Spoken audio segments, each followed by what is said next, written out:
Assalamualaikum warahmatullahi wabarakatuh. Baik, langsung saja kami dari kelompok 5 ingin menjelaskan tentang materi kami, yaitu kurikulum pendidikan kejuruan dan kerangka kualifikasi nasional Indonesia atau KKNI.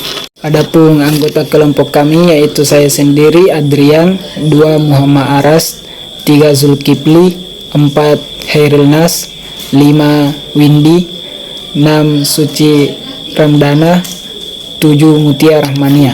Selanjutnya penjelasan materi-materi dari teman-teman kelompok saya, mohon semuanya disimak baik-baik. Membacakan pengertian pendidikan kejuruan. Pendidikan kejuruan adalah program yang berfokus pada pengembangan keterampilan praktis dan pengetahuan teknis untuk mempersiapkan peserta didik bekerja di bidang tertentu. Pendidikan yang dapat dilakukan oleh institusi pendidikan atau melalui kerjasama dengan dunia kerja. Selanjutnya saya akan membacakan tujuan pengertiannya kurikulum pendidikan kejuruan. Olivia dalam bukunya Developing Curriculum 1942 bahwa kurikulum adalah rencana atau program yang menyangkut pengalaman yang dihayati anak didik di bawah pengaruh sekolah. Substansi dari pengertian cocok untuk diterapkan dalam konsentrasi pendidikan teknologi dan kejuruan, di mana keberhasilan proses pembelajaran dinilai dalam 2 kriteria, yaitu fungsi kurikulum pendidikan kejuruan. Kurikulum pendidikan kejuruan berfungsi sebagai peta jalan untuk mempersiapkan siswa memasuki dunia kerja.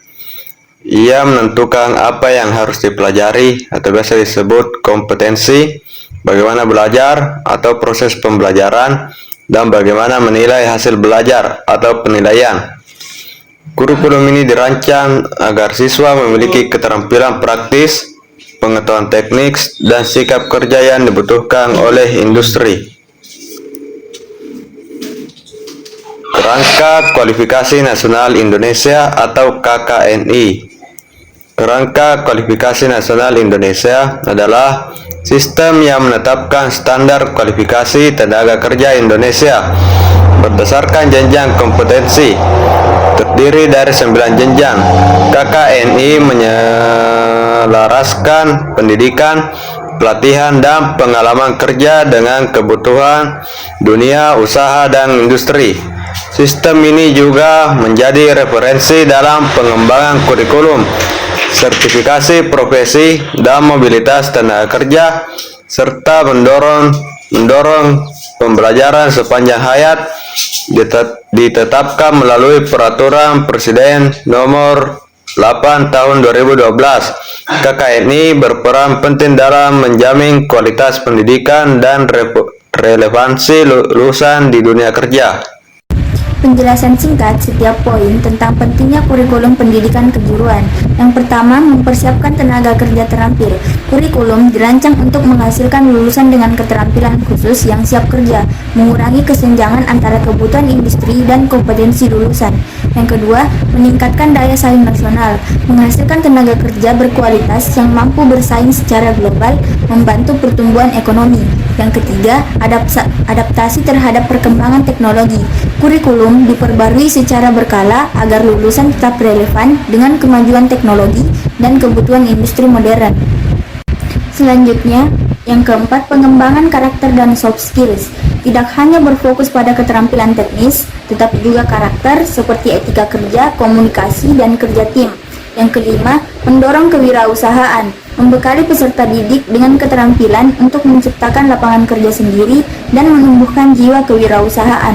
Yang keenam, penyesuaian dengan kebutuhan lokal dan global. Kurikulum dapat disesuaikan dengan kebutuhan industri lokal sambil mempersiapkan lulusan untuk bekerja di tingkat global. Yang ketujuh, penerapan pembelajaran berbasis praktik. Pembelajaran hands-on memudahkan peserta didik dalam transisi dari dunia pendidikan ke dunia kerja nyata. Selanjutnya, kolaborasi dengan industri. Kerjasama erat antara pendidikan dan industri memastikan kurikulum relevan dengan kebutuhan pasar tenaga kerja. Yang kesembilan, pengembangan kemampuan belajar seumur hidup. Kurikulum menanamkan pentingnya pembelajaran berkelanjutan, membantu lulusan berkembang di tengah perubahan teknologi. Yang ke-10, mendukung kebijakan nasional, selaras dengan kebijakan pemerintah dalam pengembangan sumber daya manusia dan program nasional untuk peningkatan produktivitas. Yang ke-11, peningkatan kualitas hidup. Keterampilan yang diperoleh melalui pendidikan kejuruan membuka peluang kerja, meningkatkan status sosial ekonomi, dan mengurangi pengangguran. Yang ke-12, fleksibilitas dan kustomisasi. Kurikulum dapat disesuaikan dengan kebutuhan spesifik industri atau daerah, memberi peserta didik pilihan karir yang lebih luas. Baik, saya Windy. Di sini saya akan menjelaskan tentang prinsip dasar KKNI. Prinsip dasar kurikulum pendidikan kejuruan berfokus pada pengembangan kompetensi siswa sesuai kebutuhan industri. Dengan keseimbangan antara teori dan praktik, kurikulum ini terkait erat dengan dunia kerja sama industri serta mengembangkan soft skill dan karakter. Sedangkan KKNI membagi kompetensi ke dalam 9 jenjang berdasarkan keterampilan dan pengetahuan yang dibutuhkan. KKNI mengakui kompetensi dari pendidikan formal dan pengalaman kerja bertujuan untuk meningkatkan daya saing tenaga kerja di tingkat nasional dan internasional. Sekian dan terima kasih. Sejarah perkembangan kurikulum pendidikan kejuruan di Indonesia. Era kolonial Belanda. Pendidikan kejuruan dimulai untuk memenuhi kebutuhan tenaga kerja kolonial. Era kemerdekaan awal 1945 sampai 1969. Kurikulum masih dipengaruhi Belanda dengan penyesuaian untuk kebutuhan pembangunan nasional. Era pembangunan 1970-an. Pengenalan konsep lean and match antara pendidikan dan dunia kerja. Pengembangan SMK. Era 1980-an. Kurikulum 1984 fokus pada keterampilan proses mulai kerjasama dengan industri. Era 1990-an. Kurikulum 1994 berorientasi pada kompetensi penguatan kerjasama dengan dunia usaha dan industri. Era reformasi 2000-an. Pengenalan KBK dan KTSP fokus pada kompetensi dan kerjasama dengan industri. Era terkini 2010 sampai sekarang. Implementasi kurikulum 2013, penguatan pendidikan karakter, keterampilan abad 21, dan adaptasi revolusi industri 4.0. Baik, selanjutnya pentingnya tenaga terampil dalam kurikulum pendidikan. Kurikulum pendidikan kejuruan sangat bergantung pada tenaga terampil, guru yang terampil dalam memberikan pelatihan yang efektif, mentransferkan pengetahuan dan keterampilan praktis, dan membimbing siswa untuk menyesuaikan diri dengan tuntutan dunia kerja. Tenaga terampil juga dibutuhkan dalam industri untuk menyerap lulusan dan memberikan pengalaman praktis melalui program magang. Assalamualaikum warahmatullahi wabarakatuh. Dampak kurikulum pendidikan kejuruan. Kurikulum pendidikan kejuruan memiliki dampak besar, baik positif maupun negatif. Dampak positifnya adalah meningkatkan kualitas tenaga kerja, peluang kerja, produktivitas, dan daya saing suatu negara. Namun dampak negatifnya adalah kesulitan adaptasi,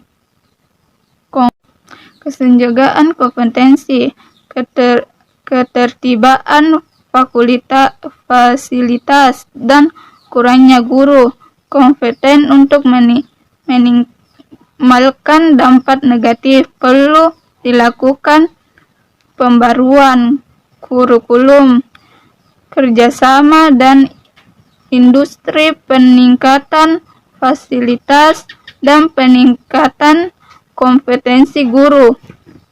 Contoh kurikulum pendidikan kejuruan. Kurikulum pendidikan kejuruan direncanakan untuk mempersiapkan siswa bekerja di bidang tertentu. Contohnya jurusan rekayasa perangkat lunak akan mengajarkan programan, desain web, dan keamanan jaringan. Sementara jurusan perhotelan akan mengajarkan mengajarkan manajemen hotel dan